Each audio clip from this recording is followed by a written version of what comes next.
Rafah is a very small area in Gaza that usually houses about 150,000 Palestinians, and there's now 1.4 million Palestinians.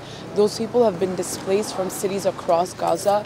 Their houses have been bombed. They've watched a lot of their families, their loved ones, their neighbors, their memories, their entire lives essentially be flattened to the ground in mere seconds, and they have been evacuated to Rafah, which is, a very clear signal, which is that, Israel is signaling that they are interested in enacting a second Nakba, a mass and forced displacement of the Palestinian people. What's happening is happening a couple of weeks after the ICJ ruling.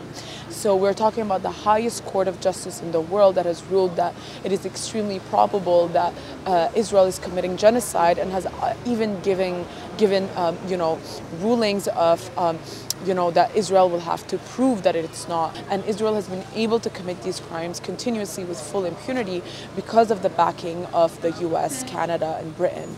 And so, the same day that the ICJ published their ruling, 16 countries cut all funding to UNRWA, which is, one of the main and organizations that exclusively serves Palestinian refugees. Even when the highest, international bodies are saying you're an international law and human rights violation, the Western countries that are, allied with Israel are saying we will back you up and we will offer you full impunity. I feel betrayed, not only by the government of Canada, but also by my own university.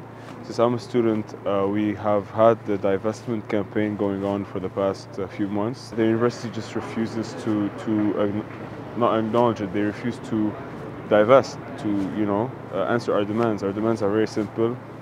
Don't send our money to the genocide that's going on in Gaza.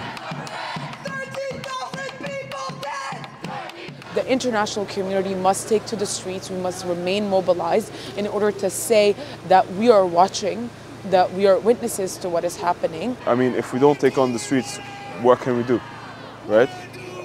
If our government, after 18 weeks of protesting, week in, week out, and they still send money, they still betray us, it's